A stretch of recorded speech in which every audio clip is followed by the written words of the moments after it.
Hello everyone, and welcome to today's Outcome Matters event. My name is Pat Magadla, Head of Distribution for Equilibrium, standing in for Hugo Bezuidenhout this morning, who's responsible for the investment distribution enablement at Momentum Investments. It is my privilege to be your host today. Thank you for joining us and for your continued support of our business. We have an exciting agenda today, but before we delve into the session, let me first address a few housekeeping rules. We've applied for continuous professional development or CPD points. To make sure your attendance is verified, kindly watch the entire session and provide your ID number in the CPD section. The event platform will be accessible until the end of December 2024, granting you ample time to revisit the content and secure your CPD points. The sending of your CPD certificates is now automated and they'll be mailed to you as soon as you've watched the full episode. Feel free to pose any questions in the Q&A section and our speakers will address them in real time or respond after the session. Okay, so let's kick off this quarter session. It's been quite an interesting third quarter of 2024 as we saw decent rally across major asset classes, both locally and globally.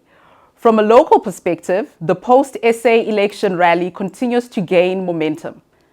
Globally, the long-awaited start of the US Fed rates cutting cycle was a welcome development, plus the new stimulus in China, and who can forget the US elections? Okay, I'm getting ahead of myself, and we'll leave it to our economists and portfolio managers who will unpack all of these themes in greater detail. I mentioned in my introduction that we have an exciting agenda today. So let's get started. I'd like to hand over to Therese Grobler, who will position the wealth management proposition in the MFP channel. Welcome, Therese. We look forward to hearing what you have to share with us this morning.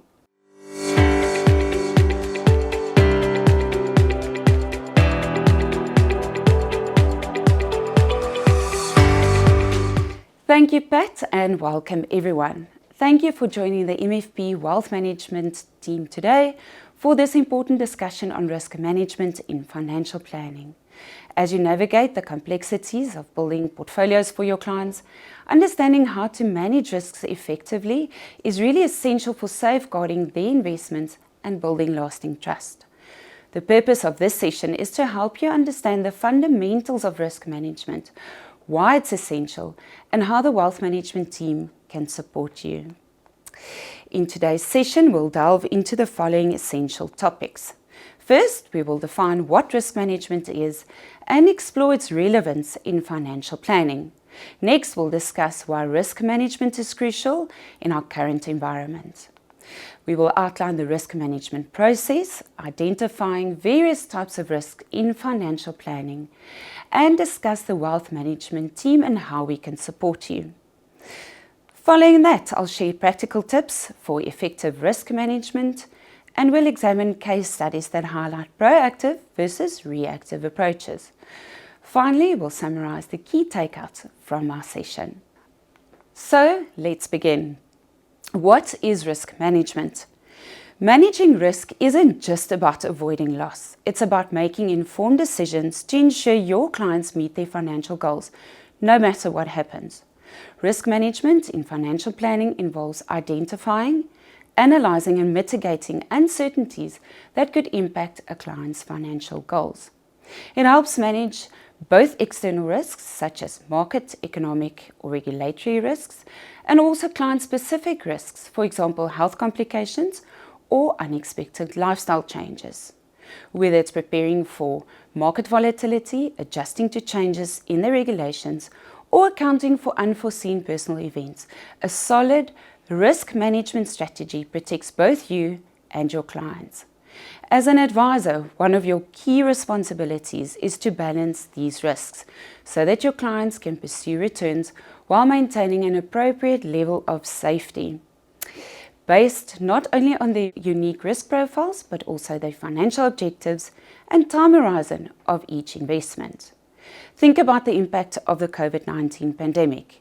Many investors faced significant losses due to market declines, but those who had a solid risk management strategy were able to adjust their investment portfolios and ride out the storm. Why is risk management crucial? Now let's explore this in the financial planning context. There are three key reasons. First, protecting client wealth. Risk management ensures that investments and portfolios align with a client's financial objectives and investment timelines. For example, it helps clients withstand market downturns without jeopardizing their long-term financial goals. Then it builds trust and confidence. Clients trust advisors who can proactively manage risks and communicate effectively about them. Transparency on risks builds stronger client-advisor relationships and reduces client anxiety. Then it ensures compliance. Keeping up with regulations help minimize the risk of potential legal issues, fines or penalties as a result of non-compliance. Good risk management practices ensure that documentation and processes meet the legal standards as set out by the Financial Sector Conduct Authority, or as we know it, FSCA. As Warren Buffett famously said, risk comes from not knowing what you are doing. His quote highlights the importance of understanding risks to make informed decisions. Now let's outline the risk management process, which consists of 4 key steps. Step 1, identify risks. Conduct a risk assessment with each client. Review their circumstances as their retirement goals, dependents and health status changes, and monitor market developments that could impact their investments. Then, assess quality and quantify the risks. Use scenario analysis and stress testing to evaluate potential losses in different situations, for instance, an economic downturn. Determine which risks could have the biggest financial impact and assess how likely these risks are compared to how severe the consequences would be if they occur. Then, mitigate risks. Implement strategies such as portfolio diversification, which involves spreading investments across various asset classes to minimize risk exposure. Additionally, recommend suitable investment products and establish emergency funds to ensure liquidity for short-term needs. Align your client's investment portfolio to our Wealth Solutions list, or consider incorporating guaranteed options to reduce market risks.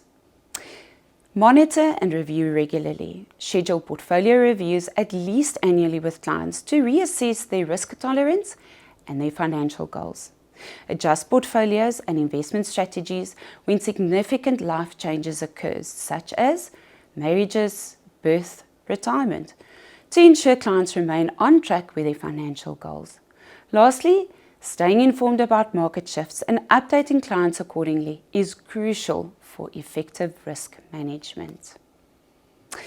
Understanding the various types of risk is essential in financial planning. Here are the key categories. Investment risk. This is the risk of losses due to market volatility, such as a drop in equity markets, fluctuations in currency that impact international investments, and shifts in interest rates that will affect returns on fixed income investments. Longevity risk. With advancements in healthcare and increasing life expectancy, individuals need to consider how long their savings will last and what they need to prepare for.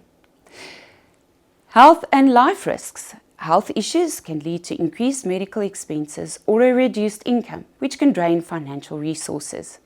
As individuals age or face health challenges, they may need to allocate more funds for healthcare, reducing the amount available for investments. Health status and lifestyle risk can also affect an investor's risk tolerance. If an investor is dealing with health concerns, they might become more conservative in the investment approach, preferring safer assets to preserve capital for future medical expenses or to ensure stability for their family. Economic risks, such as low economic growth and high inflation, create uncertainties that can directly influence investment decisions and strategies. Low economic growth and high inflation can erode the purchasing power and negatively affect returns on investments. If inflation outpaces investment growth, the real return can be diminished. Inflationary pressures can affect various asset classes differently, requiring investors to adjust their investment strategies. And lastly, regulatory and compliance risk. Changes in tax laws and compliance rules necessitates proper documentation, to align with industry guidelines. How do the MFP Wealth Management team support you? The risk assessment is one tool provided to assist you in gauging clients' risk tolerance. The Wealth Management Solution List leaves the responsibility and the rigor of choosing the right investment funds to us, so that you can focus on defining and articulating the client's goals. Elite Wealth tools such as the investment proposal incorporates our advice philosophy and helps clients keep track of their progress. Compliance checklists and documentation, such as the ROA, should document the outcome of your client engagement to ensure the selected investment strategy is aligned to their objective. Our MFP flagship range of portfolios form part of the Wealth Solutions list and represent our best investment views. We've partnered with teams of the highest caliber, including Equilibrium, Momentum Global Investment Management, and Curate Investments to provide investment management services in support of our flagship range. Here are some practical tips for effective risk management. Educate clients on risk versus reward. Use real-world examples to illustrate how risk can impact returns and reinforce that short-term market fluctuations are normal. Tailor solutions to individual clients. Remember, there is no one-size-fits-all solution. Consider each client's unique needs. Document risk conversations. Maintain detailed records of discussions around risk to protect both you and your client. Ensure all your recommendations are clearly documented and agreed upon during the financial planning process. Lastly, schedule periodic portfolio reviews to ensure the client's investment strategies remain relevant, especially as their life situations change. Let's examine some case studies that highlight the importance of proactive versus reactive management. Market volatility, we look at the Steinhoff case in 2017. The discovery of accounting fraud at Steinhoff International led to a 90% drop in its share price, wiping out billions of rands in value. Investors with a diversified portfolio, not overly reliant on a single company, weathered the loss better. Those who concentrated too much on Steinhoff lost a significant portion of their investment. This case highlights company-specific risk and the importance of diversification to reduce exposure to isolated incidents. Inflation risk. Rising inflation and the cost of living. South Africa has faced rising inflation for some time, with fuel, food and electricity costs increasing sharply. Fixed income investments, such as your money market funds, struggle to keep pace with inflation, leading to reduced purchasing power. Advisors who shifted a portion of a client portfolios into inflation-linked bonds, equities and property funds provided a better protection against inflation. To mitigate inflation risk, advisors must incorporate assets that offer growth potential and can maintain real value over time. Currency risk, rand appreciation versus the US dollar. The South African rand is known for its volatility. In 2020, during the COVID-19 pandemic, the rand depreciated to over 19 rand per US dollar, negatively impacting some investors. However, clients holding international investments denominated in other currencies, for instance the US dollar or euros, benefited from the weaker rand as the value of their foreign holdings actually increased. Currency risk highlights the need for a balanced mix of both local and international investments to protect against exchange rate volatility.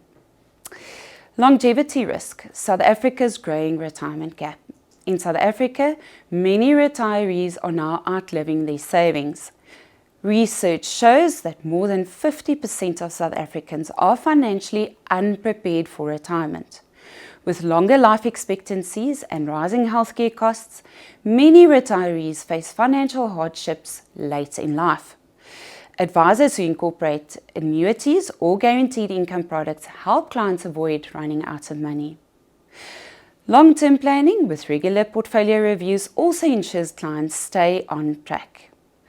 Longevity risks requires careful planning and regular client check-ins to ensure retirement savings remain sufficient. Emotional risk. Panic selling during the COVID-19 crash in 2020. When South Africa entered lockdown in March 2020, the JSE experienced a sharp sell-off, with the all-share index dropping by nearly 30%. Many investors panicked and sold their holdings, only to miss the subsequent market recovery. By the end of 2020, the JSE rebounded very strongly, leaving patient investors better off. Clients who stayed invested throughout the volatility benefited from market recovery. Advisors who coached their clients to stay the course helped them avoid unnecessary losses. Emotional risk can lead to poor decision-making. Advisors must manage client behavior during volatile periods to prevent costly mistakes. To quote Warren Buffett, the stock market is a device for transferring money from the impatient to the patient. Political risk, the impact of the US election and global conflicts. Global conflicts and political developments create heightened risks for South African investors. Ongoing conflicts in the Ukraine and the Middle East have disrupted global supply chains, driving inflation and fuel price increases in South Africa. Additionally, the outcome of the US election introduces further uncertainty, as shifts in global alliances may impact South Africa's exports, market sentiment, and currency stability.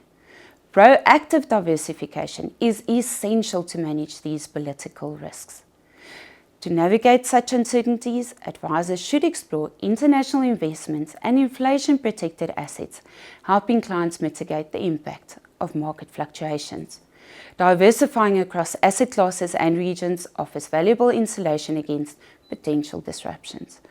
All of these examples illustrate that risk is really unavoidable, but it is manageable with strategic planning, diversification, and adaptability. Whether it's market volatility, inflation, currency depreciation, or political uncertainty, risk management helps protect clients' wealth and achieve long-term financial goals. Risk management is an ongoing process, not a one-time activity. By managing risk proactively, you protect your clients' wealth and build long-term trust. Our wealth management team is here to support you with tools, insights, and strategies to help you manage the risk in your clients' portfolios effectively. Remember, a well-managed risk is an opportunity to demonstrate your value to your clients. By effectively managing risk, you can help ensure optimal outcomes for your clients. Thank you for joining us today, and I hope you found this session valuable. Thank you, Therese. I'm certain our delegates are looking forward to partnering with you on this journey.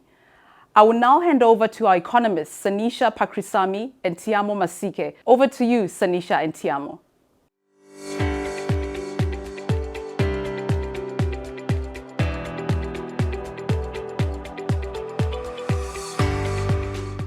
Good morning, everyone, and thank you for joining us. I am Tiamo Masike, economic analyst.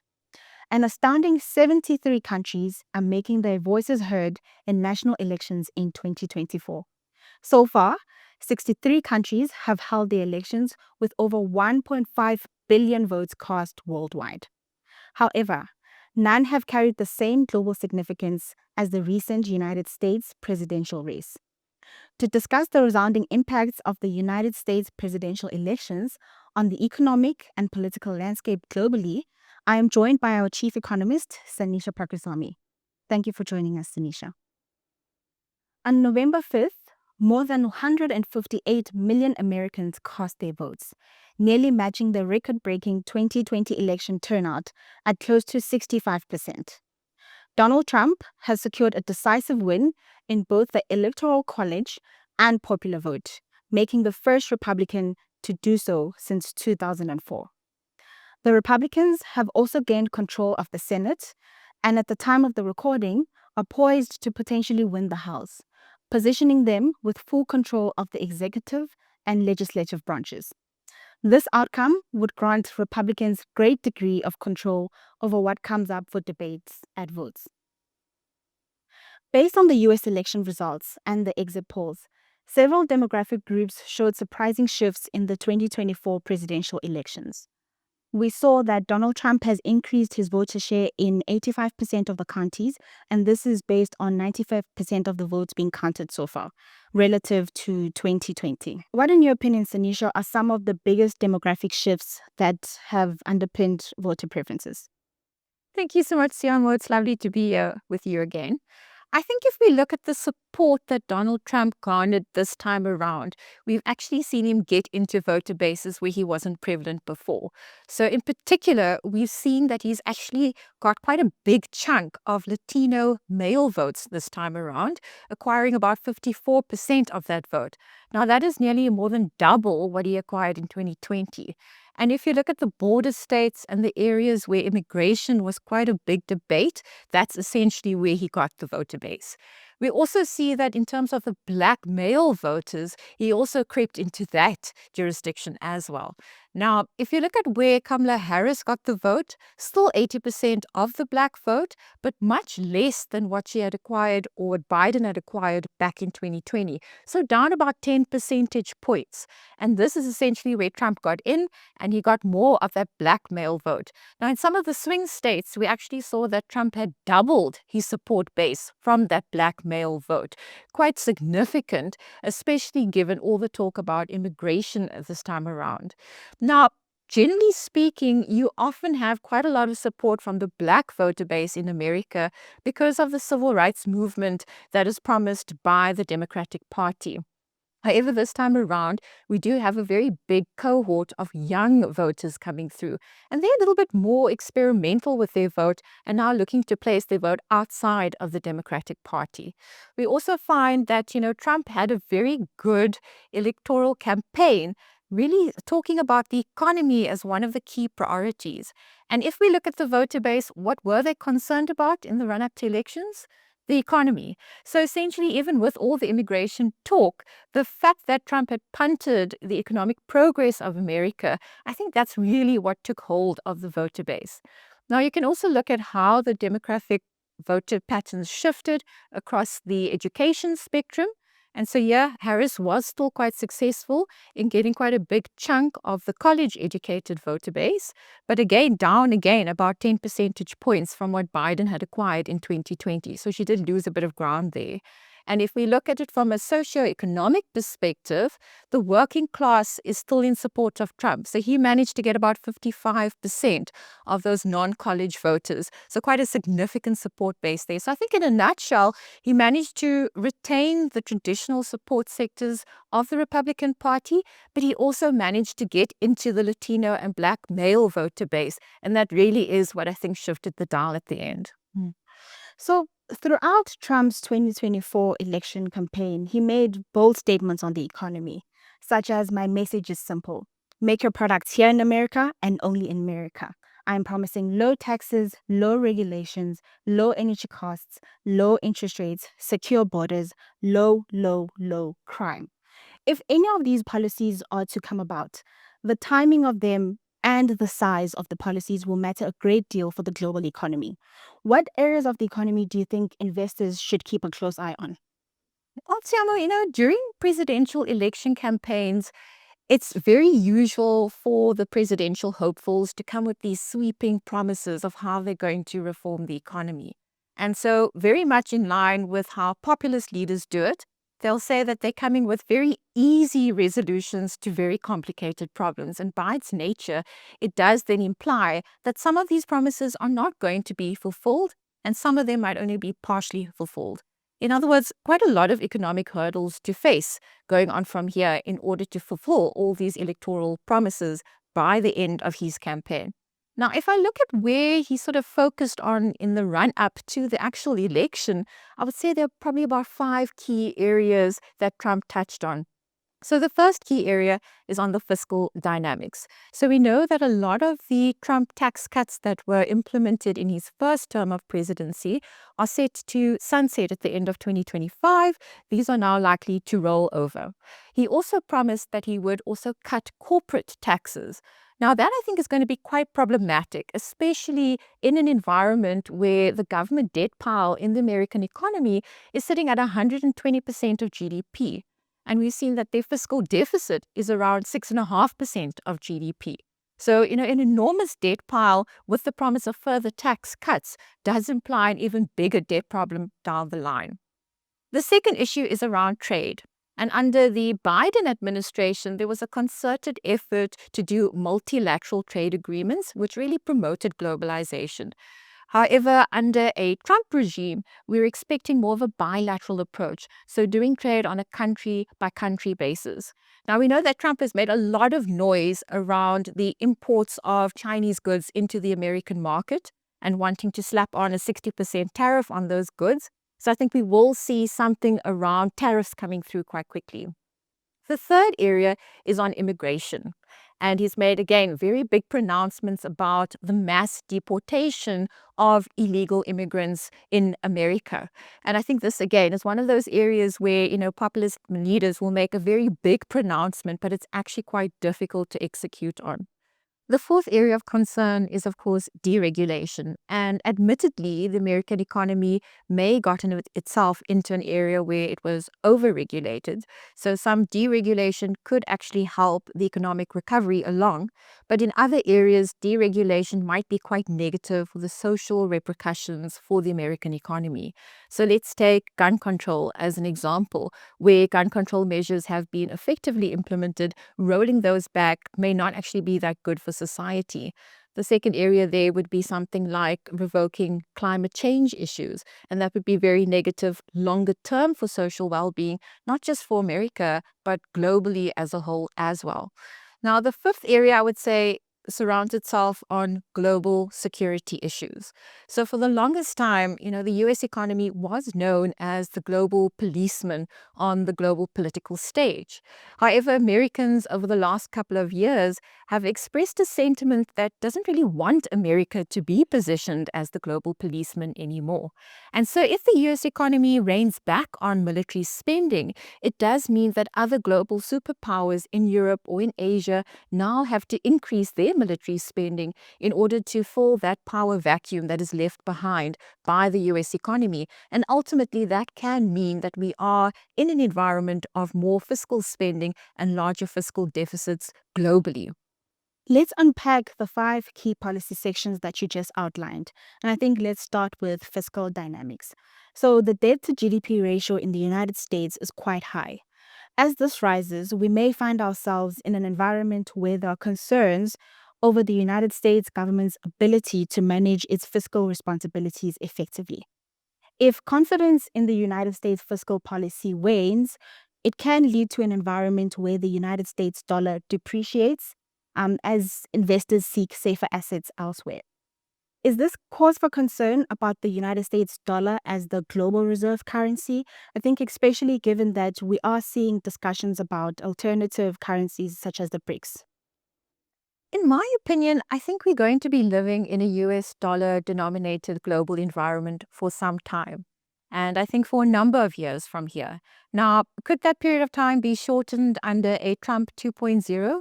I think certainly. In a world where we have a larger American fiscal deficit and higher debt ratios, it would undermine the legitimacy of the US dollar.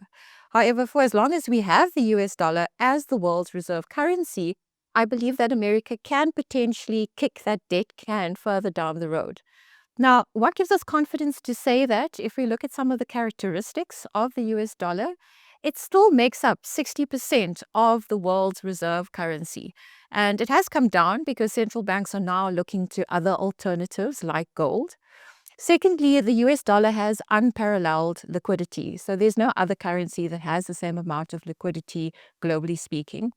And then thirdly, if we look at international transactions, 90% of them are still based on the US dollar. So even though we do have bilateral taking place between countries and more local currencies being used, ultimately the dollar still dominates that. Now, another way to answer your question is to say, well, what is going to replace the US dollar? Could it be the euro as an example? Now, the Eurozone does have a unified monetary system with, of course, the European Central Bank at the helm there, but they are still lacking an economic and political unified framework. Perhaps maybe the renminbi. Now, as I said, the US dollar makes up 60% of the world's FX reserves. The renminbi, even though it has been climbing, still only makes 3% of the world's FX reserves. So even though it's quite big, regionally speaking, it's still quite small on a global scale. Now, add to that, China still has a relatively closed capital account, which means that investors can't freely buy and sell renminbi-denominated assets. And then to your point of, whether we could get maybe a BRICS-related currency, if we look at the nations belonging to BRICS, we don't have a unified framework on fiscal. We don't have a unified framework on the economy. We don't have a unified framework on monetary policy or on the political aspects. And so if we look at all the various components of BRICS, these countries are all at very different levels of economic development. So I still think it's going to be, a long way off before the US dollar actually gets displaced. Let's move on to the topic of trade. So we know that in 2018, Trump initiated a trade war between the United States and China. And the higher tariffs then led to the Chinese imports into the United States being lower, and this subsequently helped the trade deficit to be quite lower. Based on what Trump has been saying in his campaign, how quickly can these tariffs come through, and what is the likely impact on the United States and the rest of the world? Well, once Trump is inaugurated as president of the United States, he actually has executive authority. So he can unilaterally put through tariff arrangements, and he doesn't actually need full congressional approval to do that. So if we wind back to 2016, when Trump first took office in his first term, he basically was inaugurated as president in the January that followed. So that would have been January 2017. And it took about 2 months or so to get a US trade representative, which is almost like a foreign affairs minister that we would have in South Africa. Now, based on that time frame, and let's say he puts through some tariffs and it takes a bit of time to get through the system, we could essentially have the first bout of tariffs happening already by the middle of 2025. So that's quite early on in terms of the time frame. If we look at the types of tariffs, and he's been, punting the 60% tariff on Chinese goods imports, that is very significant in China's life. So a 60% tariff on all imported goods into China could potentially shave off 2.5% of GDP in China. So that's quite significant. And I think that this could be an opportunity for Trump to use that as a bit of a bargaining chip and to say, perhaps we don't do 60%, it can be lower, but then that would then imply that China would have to alleviate some of the regulations on American firms that are operating in China, or maybe lower the regulations on American goods that are being sold into China. So I think Trump can play this a little bit more cleverly and use that as a bargaining tool with China. One of the policy sections that she spoke about is immigration. In 2016, Trump pledged that he would build a 2,000-mile-long wall across the United States-Mexico border.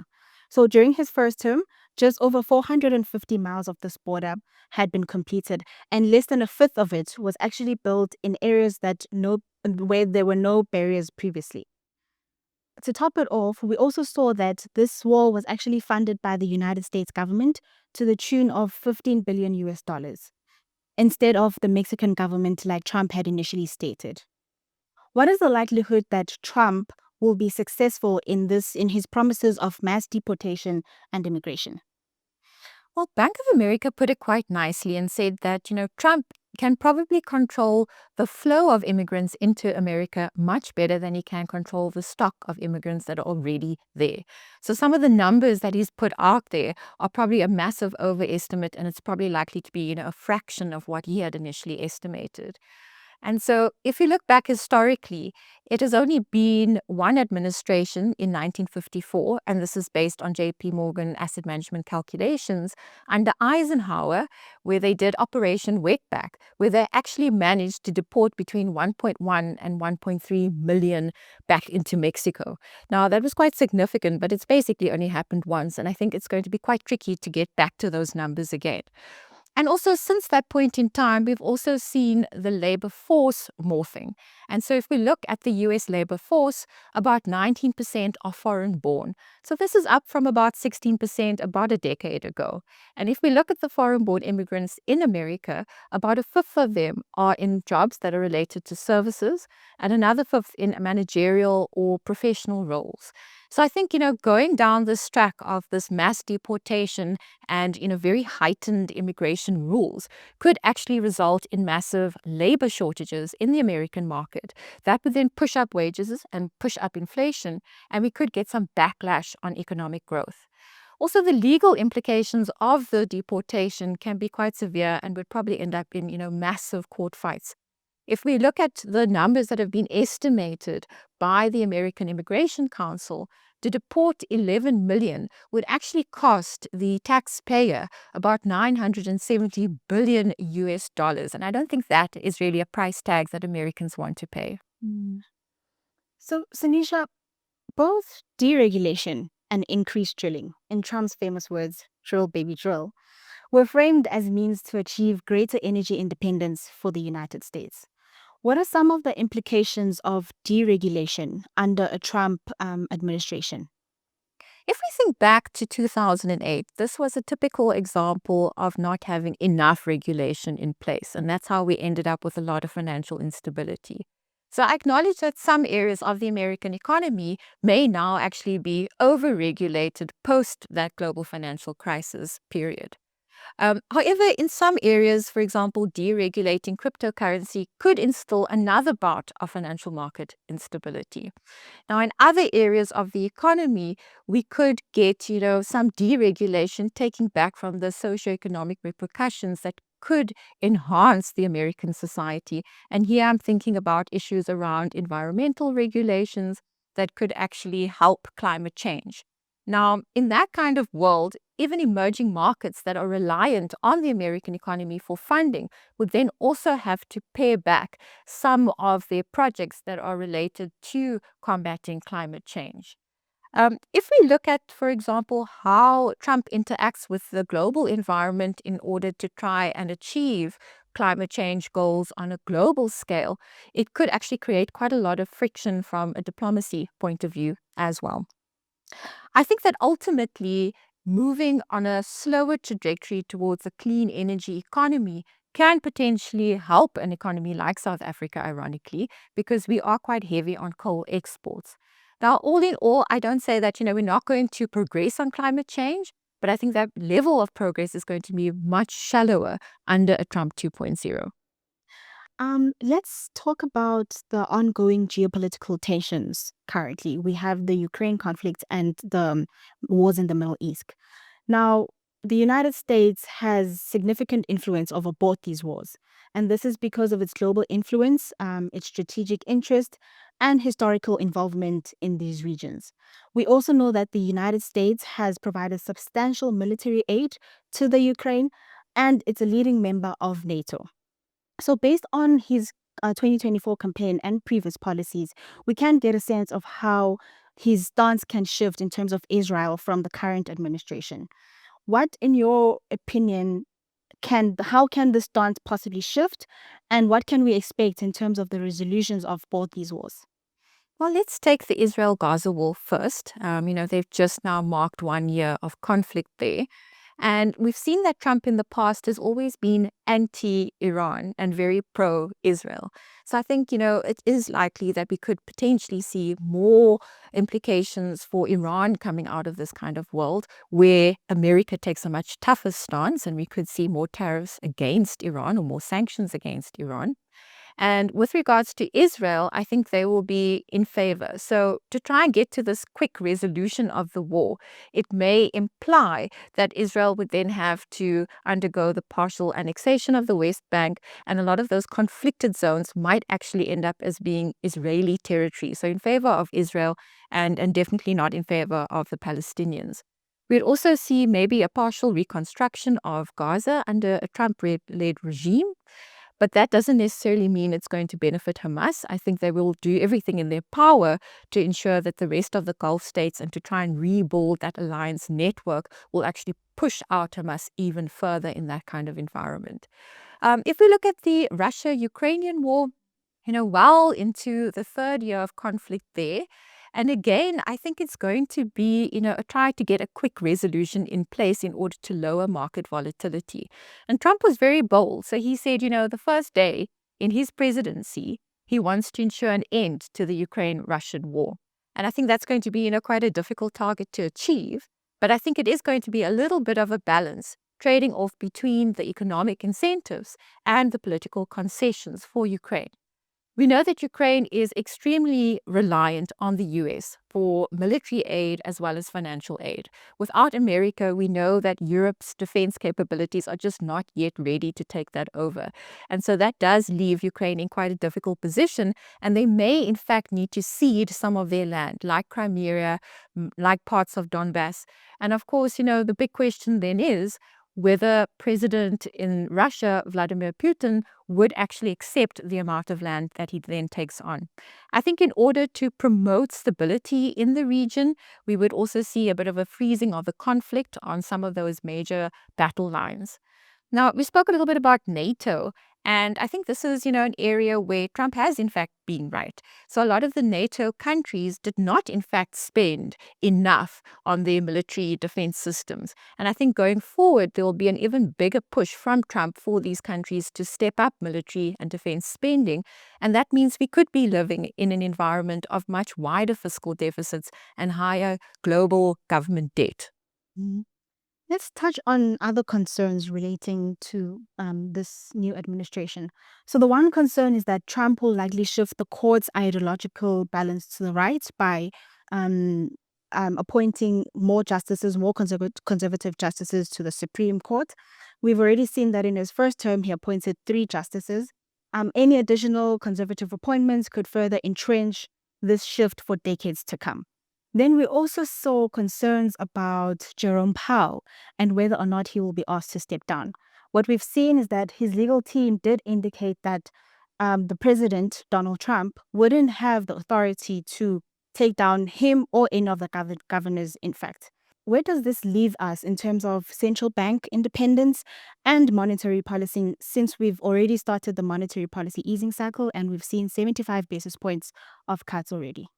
Well, the Fed Chair, Jerome Powell, his term comes to an end at the beginning of 2026. So, we are in a world where he may actually step down at that point.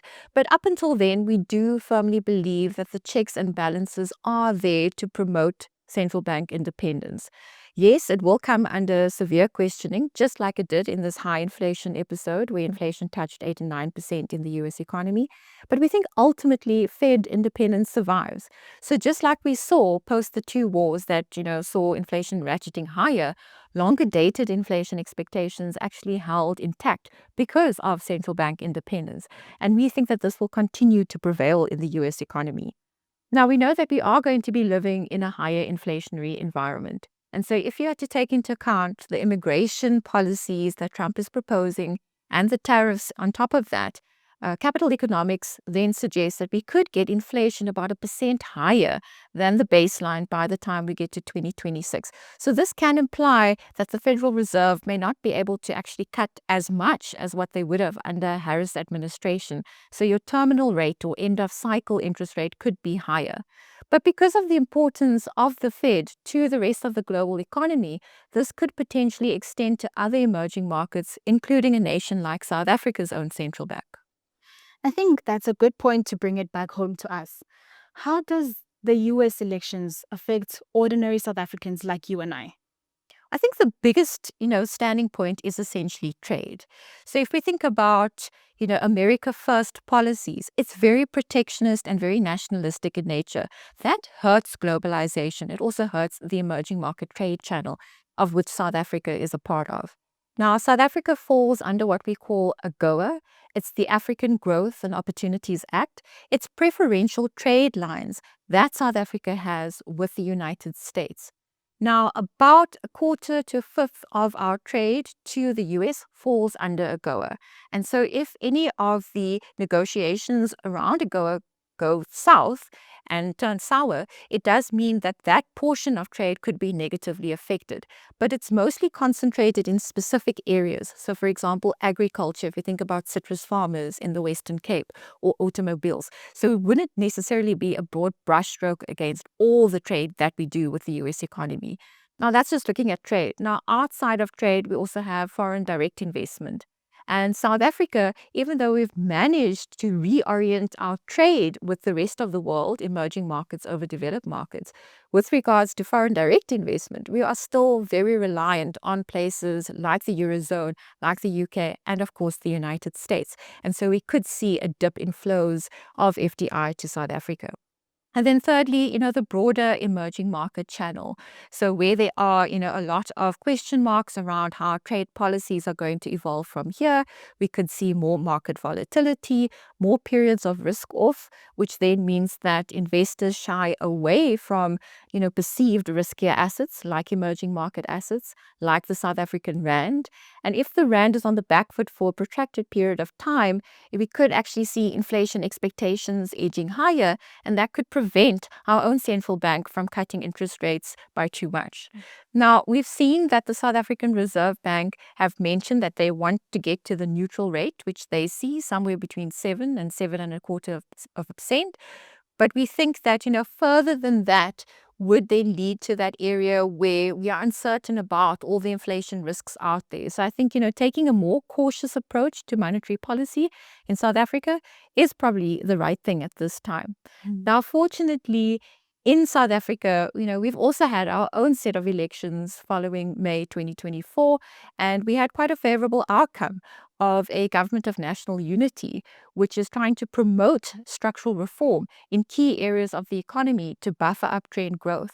And I think that will act as a bit of a buffer against any of the negative trade implications that could potentially come out of a Trump administration. To summarize, I would say that a second Trump administration with Republican control over both chambers of Congress is likely to result in higher growth in the short run, but this will turn negative in the longer run.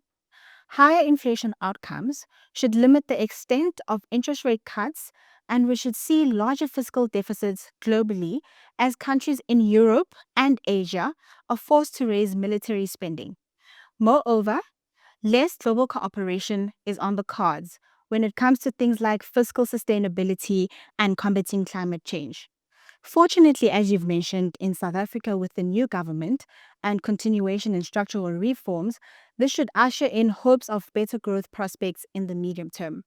But the risk of rising global risk aversion could negatively affect us in the short run. Sanisha, thank you so much for your insights today. Thank you, Tiamu. It's been fun unpacking the US elections with you. Thank you so much for watching. Thank you, Sanisha and Tiamo. Next, we have Flobella Yates, or as we all know her as Floff, and she's joined by Portfolio Manager Ronnie Bornman. Floff will position the role of equilibrium, and Ronnie will proceed to share an update on MFP multi-asset solutions, focusing on home advantage and addressing the question whether SA investments are hitting the sweet spot. That most certainly has piqued my interest. Over to you, Floff and Ronnie.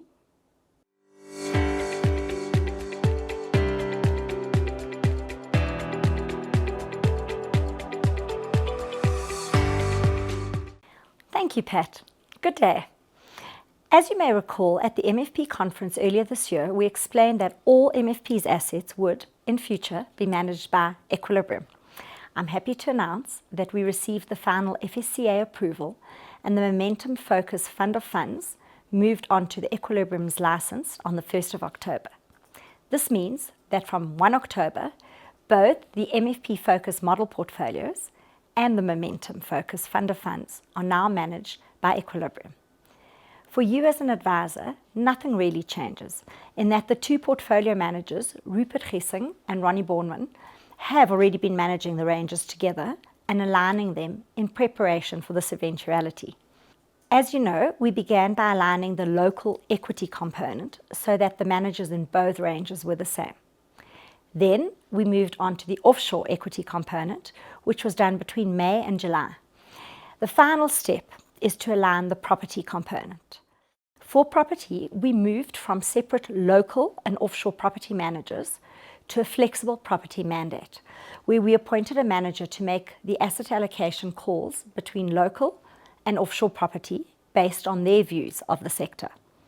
At the time, we appointed Catalyst as the asset manager. This was a good move, and they have done well for us. But we are concerned about having only one manager in the sector. As a multi-manager or discretionary fund manager, our preference is to always have manager diversification where possible.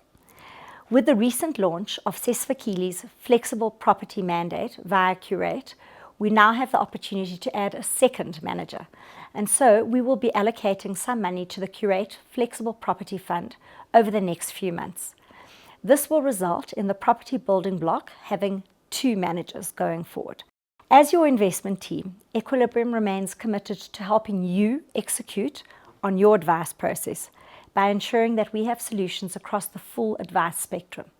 Hence why our portfolios aim to get clients to real returns of CPI plus 2, CPI plus 3.5, or CPI plus 5 as determined in your advice outcomes.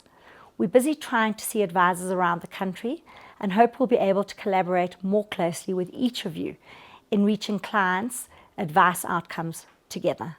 I thank you for your ongoing partnership, and I'd now like to hand over to Ronnie Bornman, the portfolio manager who's going to do the report back for this quarter.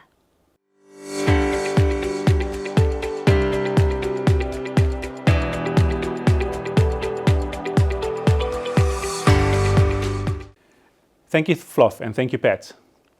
Hello, and welcome to this third quarter update on our multi-asset solutions for MFP.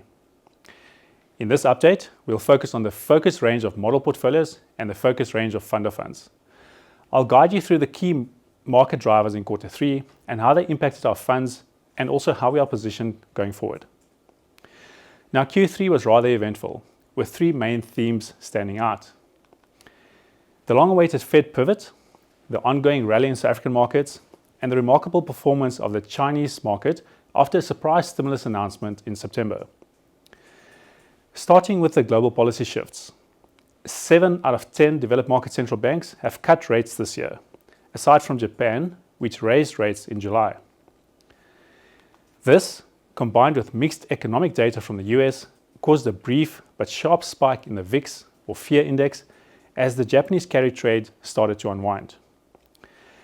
The biggest driver globally, however, was the US Federal Reserve's first rate cut of this cycle, a very aggressive 50 basis points reduction in September. Now, while the cut was much anticipated, the size of the reduction shifted sentiment, providing a boost to global asset prices. Interestingly also, inflation concerns have now taken a back seat, with the cooling US labor market becoming a much bigger focus. Meanwhile, China took the spotlight late in the quarter, delivering a surprise stimulus package that pushed their stock market up by over 23% in September alone. In US dollar terms, the MSCI World Index returned 6.1%, while the MSCI Emerging Markets outperformed with a total of 8.1%, led by strong performances from China, up 23.6%, and also from India, up 7.4%. Notably, the Russell 2000, or in other words, the US Small Cap Index, saw its largest 2-week rally against the tech-heavy Nasdaq since 2002. This was driven by soft US inflation data and weaker labor market numbers. Given the re-rating in AI and tech stocks, the S&P 500 had a softer quarter, but still advanced 5.5% in US dollar terms. The UK was positive, but relatively flat, while the Japanese Nikkei fell over 4% off the back of that rate hike by the Bank of Japan. The Fed's unexpected 50 basis point rate cut, along with other rate cuts globally, boosted bond prices. Because remember, lower rates make existing bonds with higher yields more attractive to investors, leading to capital gains and increased demand in general. The yield on 2-year US Treasuries dropped from 4.75 to 3.64%, and the yield on 10 years fell from 4.44 to 3.78. These declines also reflect the anticipation for further rate cuts ahead. Now, against this backdrop, the global bonds advanced over 7% for the quarter. And then last but not least, global property experienced massive tailwinds from the central bank rate cuts to deliver 17.5% in the third quarter. Lower rates reduce the borrowing costs for property companies, and as the yields on bonds come down, investors start looking for higher yielding assets such as real estate. Now, closer to home, the South African markets benefited for the second consecutive quarter from improved investor sentiment, following the favourable political outcome with the formation of the Government of National Unity. The stronger rand and falling global bond yields, coupled with the Chinese stimulus, as well as a 25 basis point cut by the SARB, all bolstered local returns. Local equity markets were performing well despite the global volatility as well. Sectors facing the local economy, such as financials in particular, rallied significantly. Financials were up over 14% during the quarter, while industrials also gained nearly 12%, with Naspers Prosus in particular benefiting off the back of the 10-cent link after that Chinese stimulus announcement. Now, the Chinese stimulus did not benefit South African resources directly, since these measures are more directly aimed at the Chinese consumer and restoring confidence in the Chinese property market. Resources also continue to struggle given the slowing global growth, weaker commodity demand, and falling energy prices, as well as a strong recovery in the rand. Speaking of the mighty South African rand, the rand appreciated by 5.6% against the US dollar in quarter 3, bringing its year-to-date gain to 6.1%, making it the best performing global currency in the year. The rand did lose some ground against the pound sterling, but it did strengthen 1.3% against the euro, if you are perhaps thinking of that white Christmas in Europe this December. Now let's take a look at some of the asset class performances for the quarter. In rand terms, South African equities, as measured by the JSE Cap Swix Index, were up 9.6%. Listed property up a massive 18.7%. Nominal bonds led inflation linkers with 10.5%, and cash was uneventful but still positive with just over 2%. Now, given that strong recovery in the rand, a lot of the gains in global asset classes were eroded for the quarter, and global cash even turned sharply negative. Global property managed to deliver nearly 11%, but it does make up only 2.5% to 4% of the portfolios and the funds, which limits the overall contribution to returns. If we measure over 12 months, the picture becomes a little bit more balanced. Local assets experienced significant gains, with equities and bonds up over 25%, and listed property up nearly double that with 51%, making it the best performing asset class now over all periods up to 4 years. Despite the nearly 9% stronger rand, global growth assets such as equity and property offered returns of around 20% each. Now, these are meaningful and very welcome returns, and our multi-asset portfolios and funds have all participated well in this recent market performance. If we take a look at the local and global, as well as the growth versus defensive split of the strategic asset allocations of the focus range, we can also start getting a sense of how the recent market returns have impacted the portfolio performances. Lower risk solutions have a larger local allocation, which performed particularly well in quarter 3, while the more aggressive solutions have more global exposure, and this was more negatively impacted by the strong recovery in the rand. However, the higher allocation to growth assets, such as equity and property in these portfolios, offset some of those currency headwinds, resulting in broadly similar returns across risk profiles over the recent short term. Now, this brings me then on to the portfolio and fund performances. Both the MFP Focus models and the MFP Focus Fund of Funds delivered strong returns for quarter 3, ranging from 5.3% to 6.8%. Over 12 months, returns are hovering around the 18% to 22% level, outperforming their CPI-linked objectives and their respective CISA peer group averages as well. The models now have over 3.5 years of live performance history, and the historically higher exposure to property has particularly benefited the model portfolios recently. Now, at previous Outcome Matters, we have spoken a lot about the alignment between the models and the fund of funds. And as we refine the tactical allocation between their ranges, we will also see the performances converge even closer going forward. The elevated CPI-linked benchmarks of the fund of funds have successfully passed the ballot process, and we have aligned with the model's benchmarks effective 1st of October. The existing benchmark history will remain up to the end of September, but going forward, the funds will all have the same objective. Now, speaking of an elevated CPI benchmark, in the very aggressive Focus 7 Fund of Fund, the CPI plus 6 objective has not been attainable over the recent 7-year market cycle. And this is owing largely to the lackluster returns that have been on offer from local equity and local property since 2018. The following chart shows that this experience is, however, not unique to the fund, and that the average ASISA SA multi-asset high equity fund has generated a return closer to CPI plus 3% in the recent 7-year cycle, given the local market environment. We are, however, starting to see a meaningful recovery in growth assets, and the trend for aggressive portfolios is currently on a much more positive trajectory. Next, we take a quick look at the performances of some of the underlying components in the portfolios and the funds, starting with local fund performances. Within the equity blend, Fairtree, Nedgroup, Laurium, and Truffle have managed to add alpha over the JSE Capswix index. Overall, the managers benefited from good stock selection, as well as overweight positions to banks and retailers, as well as selected precious metal counters. Similarly, underweight positions in telecommunications in June was a contributing factor to outperformance. The recently introduced Catalyst Flexible Property Fund managed to advance 16%. That's 140 basis points ahead of the mixed local global property benchmark. Now, a global tilt relative to the 60-40 local global benchmark detracted from performance, but this was countered by good stock selection to muster a positive return outcome. In the fixed income space, Momentum Flexible Fixed Interest Fund delivered 11.3%, outperforming the Albi's 10.5%. Underlying manager Prescience, in particular, had significant exposure to the 12 plus and 7 to 12 year sector of the curve, which boosted overall returns. Local cash was relatively muted by comparison, with rates moving lower following the 25 basis point rate cut in the quarter. The Momentum Diversified Income Fund outperformed its return objective of STEFI plus 1% after the deduction of fees by almost 120 basis points, returning 3.8% compared to 2.3% for the quarter.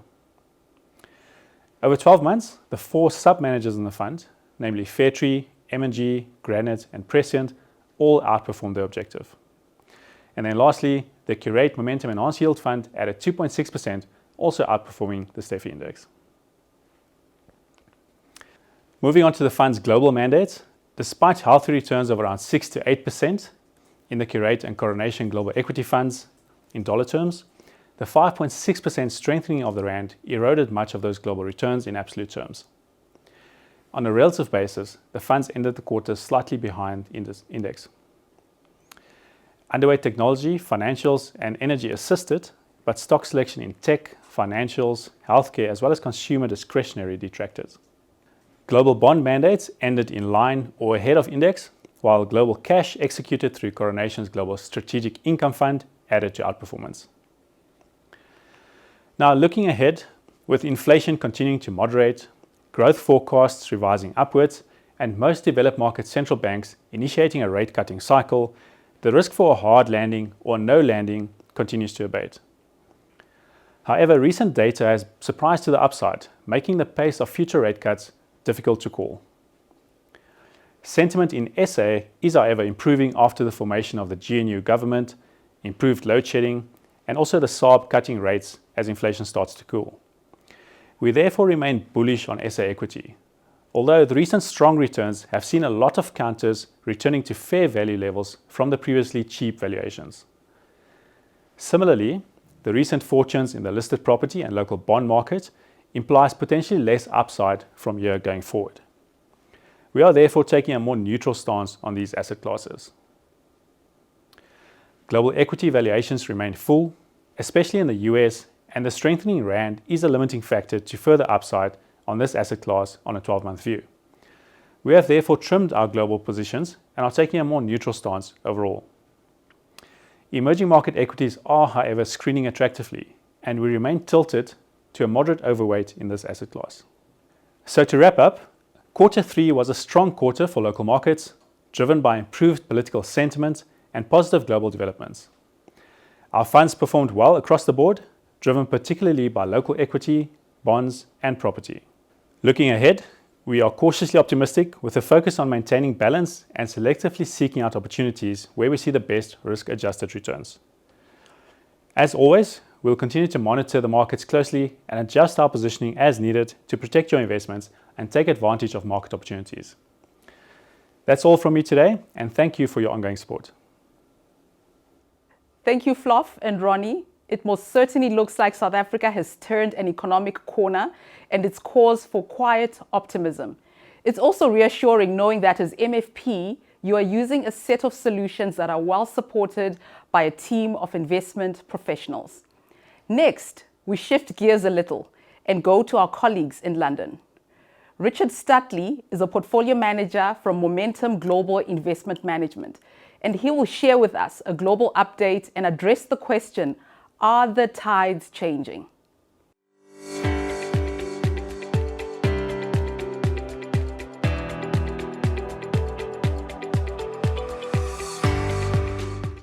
Thank you, Pat, and thank you everyone for joining us.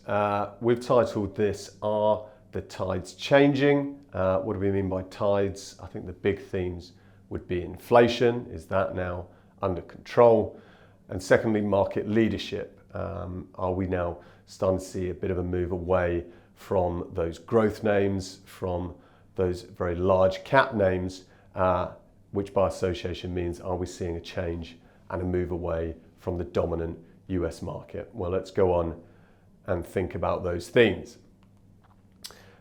In terms of inflation, what we're actually showing on this chart here is a picture of the US labour market. So we've got unemployment in orange, that's moving up a little bit. Total vacancies, another gauge of the health of the labour market, well, that's coming down a little bit in red.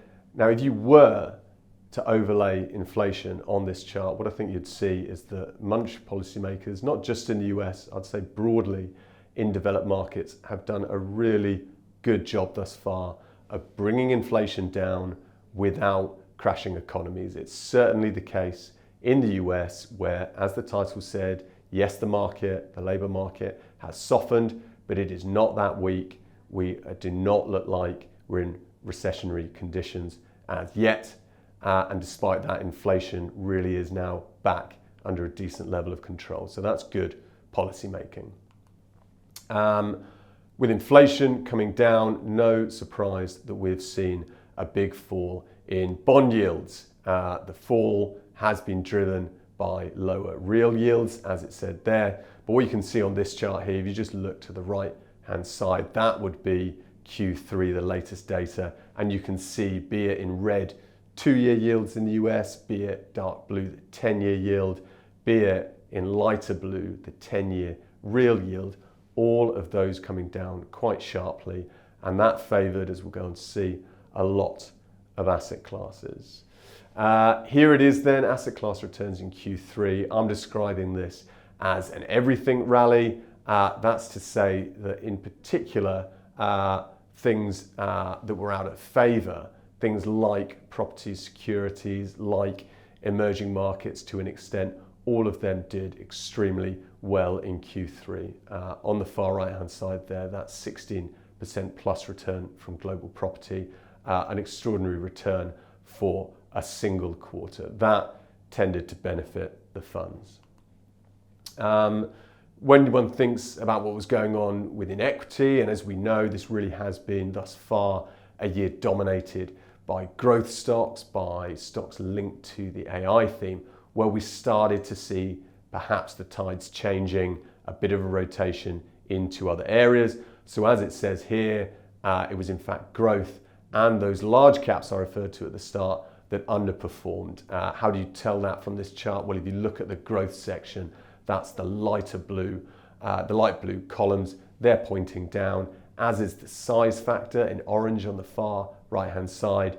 Negative bars mean negative returns associated with those factors. So all of a sudden, Q3, we saw money moving out of these areas that have been in vogue thus far this year.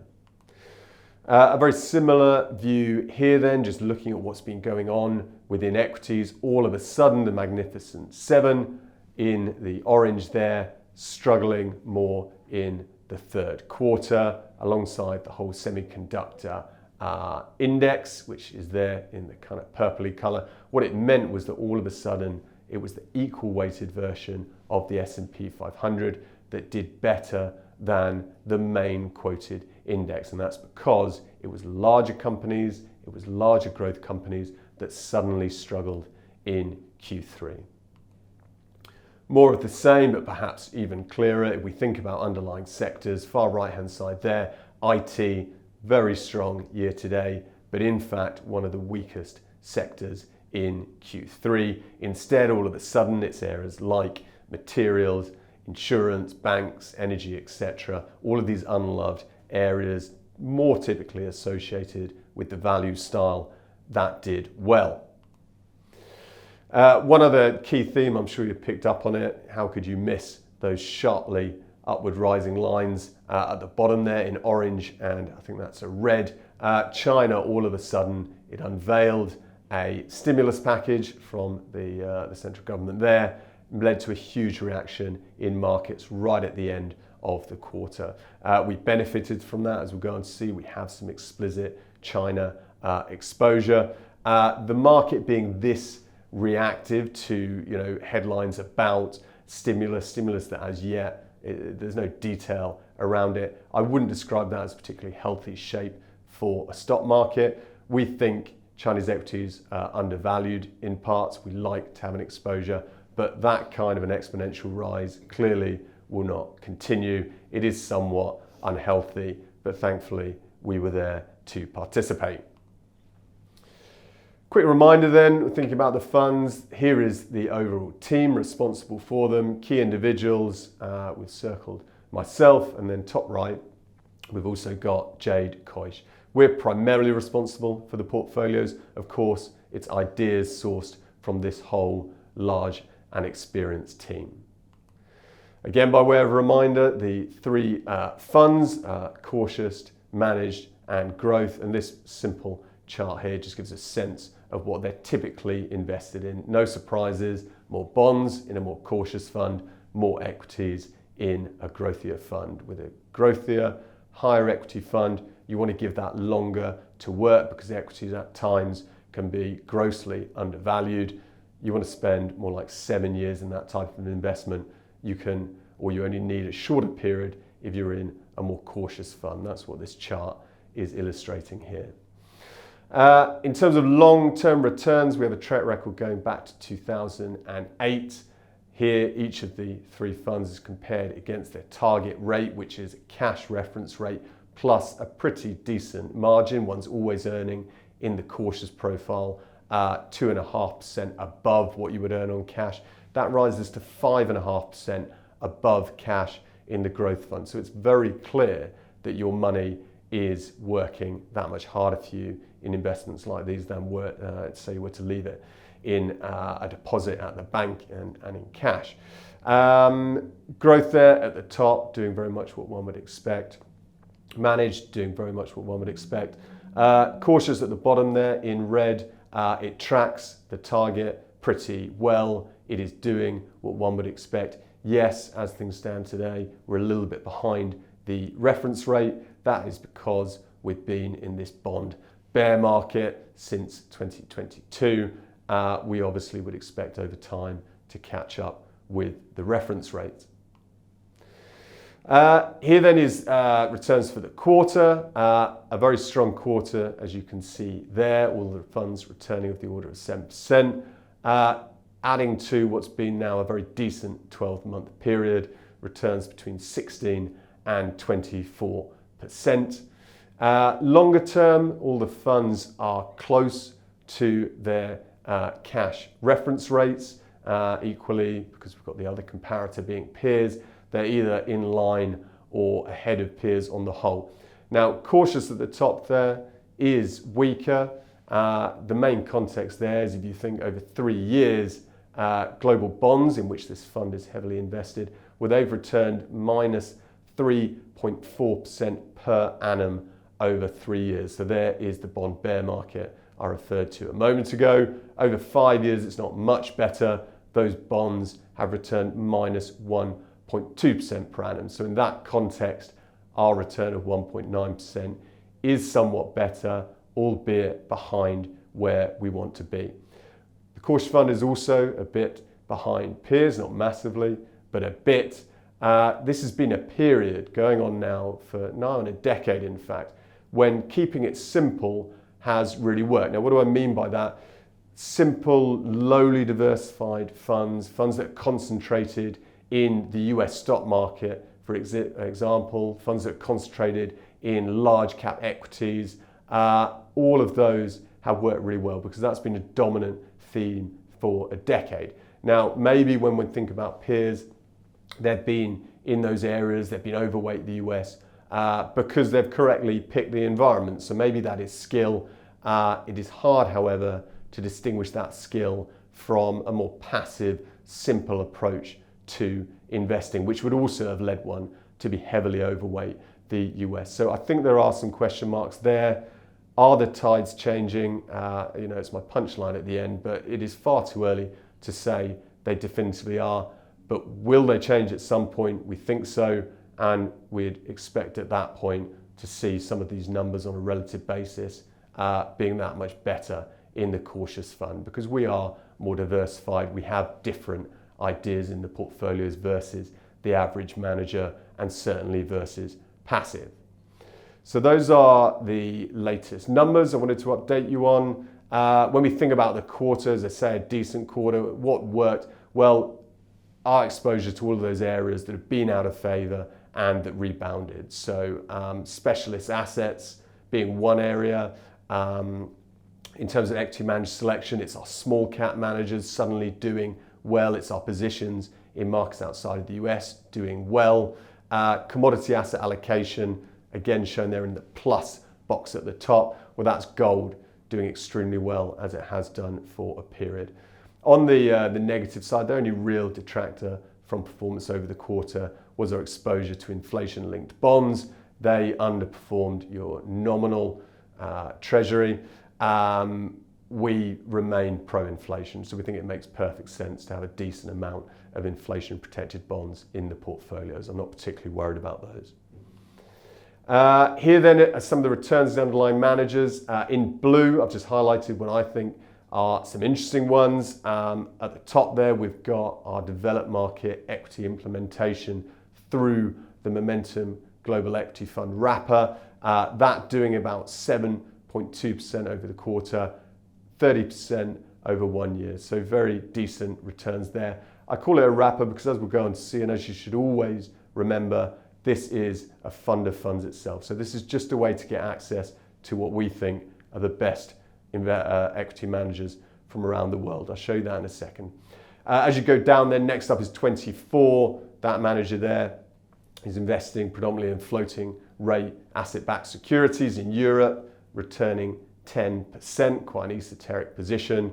As you go further down, some of our specialist assets are held in that Momentum Real Assets Growth and Income Fund. That has exposure to smaller property companies, some infrastructure, some private equity, lots of ideas that have been heavily out of favour. It did 13.2%. After that, you've got gold doing of the order of 15%. You've then got infrastructure, 16%, property, similarly 16%. So some very decent numbers when looking at the underlying positions in the funds. Here I said we'd just have a quick look inside the Momentum Global Equity Fund itself. These then are the actual underlying managers. You've got Morgan Stanley at the top. You've got names as you go further down like Artisan, Paradise. All of these, as I say, are that stock of exceptional equity fund managers that we look for and allocate to.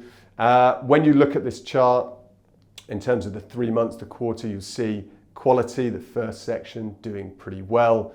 Value, as you go further down, again doing pretty well. And therefore somewhat ahead of the guys at the bottom there being growth. With one exception, you'll quickly see, that is this manager, Granahan. It's a growth manager, but it's a small cap growth manager. Small caps, huge rebound in that quarter, having previously been heavily out of favour. We're obviously delighted to be exposed to that area. Portfolio positioning today, not a lot of changes. We're a little bit underweight equities, and that's because we think there's an opportunity to take money out of equities and park it in what's shown on the right-hand side of this chart, alternative investments. As I say, things like private equity, which have been heavily out of favour. So we're going to take some money out of equities, put it into that area. In terms of our position on fixed income and cash, it is broadly neutral. If you look at what's priced in terms of where interest rate policy is going, we think it looks broadly sensible. In that environment, we're happy to own bonds. Final slide then from me. Inflation and monetary policy, the first hexagon there. Inflation, I would say, is rapidly becoming yesterday's problem. We've moved from problematic inflation in places touching double digits. It is now much more down to those kind of normal levels we're used to. That said, important point to note here, we remain pro-inflation. I mentioned that earlier. What that means is, it doesn't mean I like inflation. What it means is we think on balance, we're likely to see slightly higher inflation in the coming decade than we did in the decade pre the pandemic. That's for various reasons, things like greenflation, decarbonisation, and shifting patterns in the labour market. For that reason, we expect inflation to be, let's say, closer to 3% than previously it was closer to 2%. In terms of the economic outlook, I think you'll know it, but I think the key point here is that it is very much a two-paced world at the moment. You've got the US continuing to surprise on the upside, so faster growth than most people anticipated from the US. Elsewhere, if you think about Europe, in particular Germany, Europe's largest economy, if you think about the UK, where I'm coming from, if you also think about China, therein, I'd say growth is tending to disappoint expectations. And if anything, we think the risks are balanced to the downside. So it's a two-paced world at the moment. In terms of final hexagon, risks, again, two themes going on here. On the one hand, I would say valuations, broadly speaking, are not bad. Now, we all talk about how some of these large US equities are very expensive, some of the Magnificent Seven, for example. That is true. You strip those away, and actually there is some reasonable value, not only in equities, but certainly in places like fixed income. If we think, when you look at what's priced in terms of interest rate policy, the expectation is that in about a year's time, you'll be able to get an interest rate on US cash of 3.5%. 3.5% versus an inflation rate of only 2%. That's a really decent real return on cash. So on the one hand, you've got valuations, which generally I'd say are supported. On the other, no one can miss the headlines. We have a lot of geopolitical risk out there. So that's your biggest risk that is countering those reasonable valuations. I'll address the question once more, are the tides turning?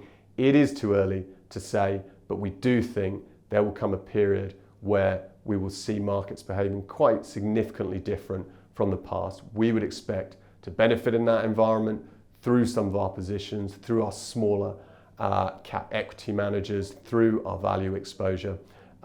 We'd expect to see decent return. Should that continue, very much as was the theme from Q3.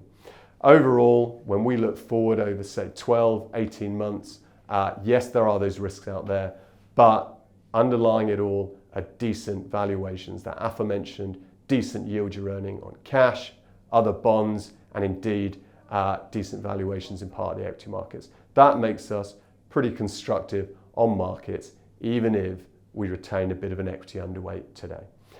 I'll stop there. Thank you very much for your audience and hope to catch up with some of you very soon. Thank you. Thank you, Richard, for the great global insights. Up next is Ray Mere, CEO of Curate, our new asset management capability. And he is joined by Natalie Harrison, Head of Distribution for Curate. We are extremely excited about Curate's expertly handpicked fund manager offering that they are bringing to the SA market. Ray and Natalie, we look forward to hearing what's on offer from the Curate fund range.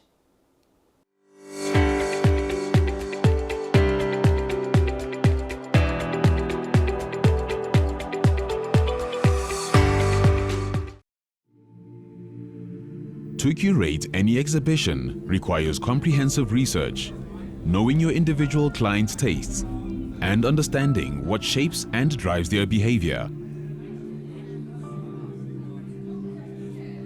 Now that makes a pretty picture. It's interesting. It's really bold. I agree. The attention to detail is quite something. You can see how much work went into it. Somebody's going to be very happy to have this. Curate is an independent global investment manager with a unique range of funds. Each one is managed by a team of highly skilled people that we have handpicked from top managers around the world to look after our investors' money. We curate each fund to meet a specific investor's need, and we have conducted thorough research to find the people that we believe are most suited to deliver on that. Ultimately, we believe that the art of investing lies in simplifying things. In a market where there are now thousands of different funds to choose from, we give investors a comprehensive range of options. This provides them with access to different strategies, all in one place. It also gives them the comfort that each fund is being managed by a team that has been handpicked through a detailed research process. We set the bar high so that we know we can trust those we select to look after our clients' money. Our research team has decades of experience, deep relationships across the industry, and a global view that means whether we are looking for managers in the US, Europe, South Africa, or anywhere else across the world, we hold them to the same high standards. Our investors have reassurance that they don't need to search through thousands of different funds to find the reliable and trustworthy managers, because we've done that on their behalf. It's all part of giving investors access to the very best investment ideas. So why consider Curate as your investment manager of choice? Firstly, because we believe in having an investor-centered range of funds. Each of our funds is designed to meet a particular client need, such as saving for your future goals, growing wealth for your children and grandchildren, or ensuring that you have a balanced global portfolio. We also believe in simplicity. We will always be transparent and keep things relevant so that you face as few surprises along your investment journey as possible. We have a global reach. We research managers across the world to find the people we believe are most suited to delivering on what our investors require, wherever they may be. And we believe that the best people have the highest standards. The people we handpick to be our long-term partners must offer something unique and show integrity, loyalty, and a record of delivering returns for our investors. Speak to us today or go to curateinvestments.com to find out more about Curate or the art of investing.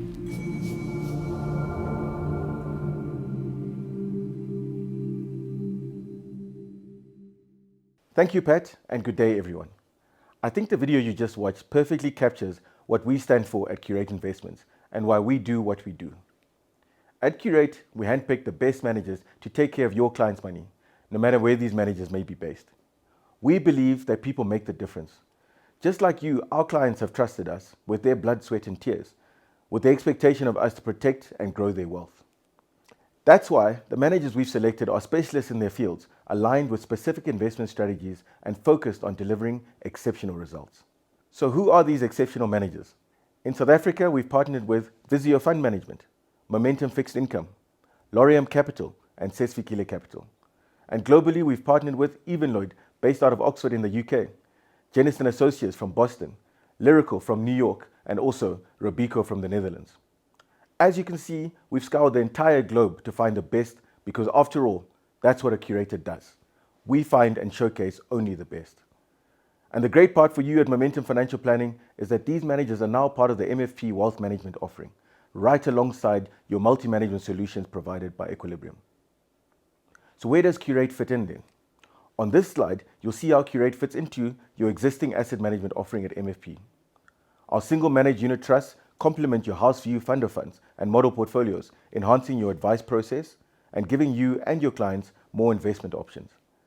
There's no change required on your side. Curate's funds are an additional option within your advisory offering. You can use these funds as satellite positions to complement Equilibrium's multi-manager portfolios, or you can use them as standalone investments when you want more control over fund selection. And the good news is that Curate has already done the hard work by selecting the best managers available.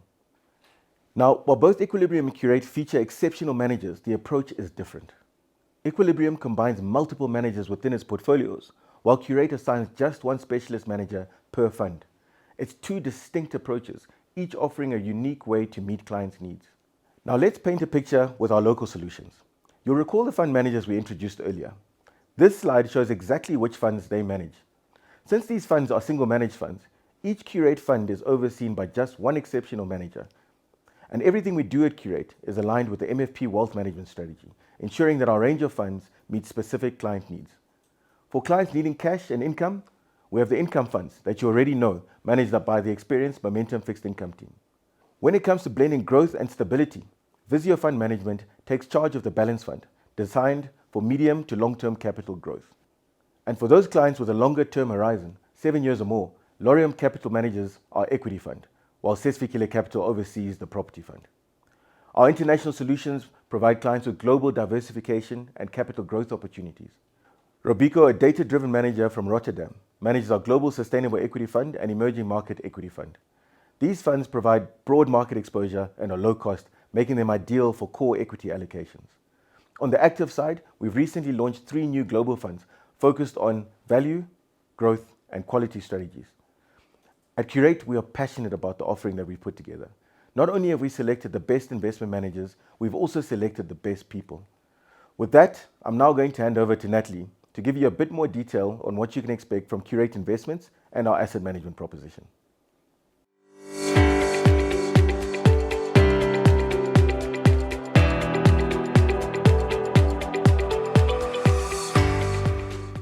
Thank you, Ray, and thank you, Pat. Let's now get straight into the solutions. Our cash and income funds are designed to meet client needs for liquidity and income. These include the Enhanced Yield Fund, the Flexible Income Fund, and our Income Plus Fund, all managed by the Momentum Fixed Income team. These funds are built to provide reliable returns and have consistently outperformed inflation, a testament to the team's ability to navigate changing markets. I'd like to firstly thank MFP for your ongoing support of these funds. Now straight into the Enhanced Yield Fund. What you can see on this slide is that this fund has delivered consistent performance over its 20-year track record, delivering returns just ahead of the money market while providing reliable income. Now, what you'll well know is during the recent quarter, interest rates fell by 25 basis points. Nevertheless, the Momentum Fixed Income team acted quickly.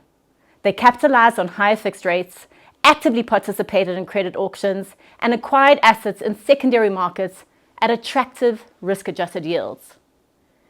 These efforts were essential to preserve the fund's yield despite the decline in interest rates. Now, the Flexible Income Fund had an excellent quarter, delivering 3.6% return compared to its benchmark of 2.2%. What contributed to this return? It was falling bond yields. These falling bond yields actually provided an opportunity for the team to adjust the portfolio by reducing those nominal bond exposure. They basically capitalized on that exceptional return over that period. Now, in terms of the Income Plus Fund, this fund is all about stability. It's an all-weather solution that offers high levels of income, price stability, and diversification for portfolios. This stability in particular is a big reason why it's a core holding in so many MFP portfolios. The fund has also widened its diversification by adding companies listed on international exchanges. And importantly, the team continues to introduce new companies and industries to continue to enhance resilience, ensuring the fund consistently performs throughout various market cycles, just as it has continually done in the past. Now let's move on to the newer funds that were launched in August along with Curate Investments, which includes the Curate Momentum Balance Fund, the Curate Momentum Flexible Property Fund, and the Curate Momentum Equity Fund. The Curate Momentum Balance Fund is managed by Visio Management, as Ray alluded to earlier. During the quarter, Visio reduced offshore equity exposure and fixed income exposure, shifting focus to domestic equities, which they now see as more attractively valued. The formation of the Government of National Unity has boosted sentiment towards South African Inc. shares, and the fund, as a result, increased exposure to these type of stocks, moving from an underweight to an overweight position. Visio expects South African equities to experience earnings recovery in the months ahead, with valuations still reflecting worst-case scenarios. And what's more, catalysts like two-pot system withdrawals, lower inflation and interest rates, and improved infrastructure are expected to further drive growth into the future, which will be positive for South African equities. In terms of our equity and property funds, these are managed by Laurium Capital and Sesfikile Capital, and both of those are designed for long-term capital growth and are a critical component for long-term wealth creation. These include the Curate Momentum Equity Fund, managed by Laurium Capital, and the Curate Momentum Flexible Property Fund, managed by Sesfikile. The property fund has delivered exceptionally strong performance since its launch in August, and that was on the back of a strong performance from local property stocks, which did exceptionally well in September. What contributed to those exceptional returns? Property benefited from better than expected earnings, falling bond yields, and of course, the interest rate cut that we saw in September. What's really unique about this particular property mandate is the fact that this fund takes advantage of both opportunities in the local property market, as well as differentiated global sectors like healthcare and data centers, where demand remains exceptionally strong. Importantly, there are so few property funds in the South African market that gives you opportunity to take advantage of both opportunity sets. And that's why this particular fund is a core component for bringing long-term capital growth for your clients. Now, next in our array of funds offering long-term capital growth is the Curate Momentum Equity Fund. This fund offers a balanced structure with both local and global equity exposure, very similar to what we've seen in the property fund previously. Domestic assets benefit from political improvements and rising consumer confidence. And Laurium expects earnings recovery in SA Inca stocks as the economy continues to gain momentum. At the same time, the fund's global opportunities help manage risks and tap into offshore growth opportunities, basically reducing reliance on local market cycles. During the quarter, the fund added to SA Inc stocks like Bidvest, Woolworths, and Remgro, while also introducing global position in companies like Anheuser-Busch, Novo Nordisk, and ASML. Our global funds offer clients access to offshore markets designed to meet long-term capital growth in US dollar terms. The Global Sustainable Equity Fund and its feeder fund, both managed by Robeco in Rotterdam, align with ESG trends, offering responsible investment options and outperformance against the benchmark over time. As a fund exposed to developed market equities, the fund has continued to benefit from the growing interest in AI and the Magnificent Seven stocks, which have continued to contribute to the fund's stellar returns in US dollar. Over the last 3 months, the fund delivered 5.6% in US dollar terms, contributing to the fund's outperformance against peers and its benchmark over the last year. The Curate Global Emerging Market Equity Fund is an interesting one, because emerging market equities have significantly underperformed developed market equities for many, many years. But the great thing about this fund is that going forward, it's tapping into high growth economies, providing exposure to regions where economic expansion and opportunity are at their peak. Now, the next 3 funds are exceptionally exciting for us because these have only recently been made available in South Africa, and we couldn't be more excited. Watch this space because these are fantastic managers offering new ways to enhance your clients' global portfolios. The beauty of these funds is how well they complement each other because you can blend the 3 together. And that is blending a global value fund, a global growth fund, and a global quality fund. By doing so, you get a well-rounded, diversified global solution for your clients. Now, this next slide summarizes the whole Curate range of funds. Each fund is managed by a specialist chosen for a reason, because they are the best at what they do. Our funds are designed to meet specific investment needs and align perfectly with the MFP wealth management strategy. Whether it's a cash, income, growth, or long-term capital appreciation requirement, there's a Curate fund that's fit for purpose. So why Curate? Well, I hope it's becoming clear by now. We are here to help you and your clients succeed. Our mission is to build and protect financial dreams through our simplified fund range. And how do we do that? By giving clients access to the best independent managers, not just in South Africa, but also from around the world.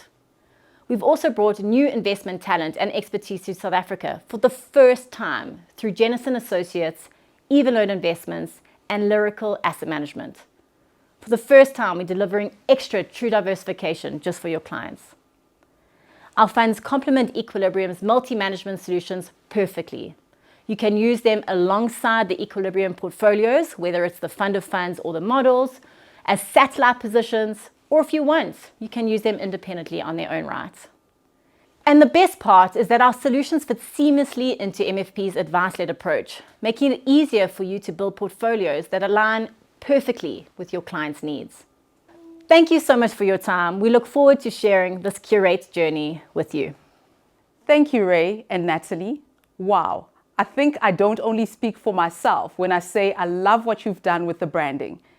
In addition, the simplicity you're offering MFP planners by providing comfort of knowing that Curate has handpicked top managers for each of your local and global funds. I cannot wait to see your business grow. Ladies and gentlemen, thank you for your continued support and for joining us today. It's been exciting to hear wealth management plans for MFP, and I do not doubt that the tools and integration that they will bring will add significant value to your practices. Thank you again for joining us.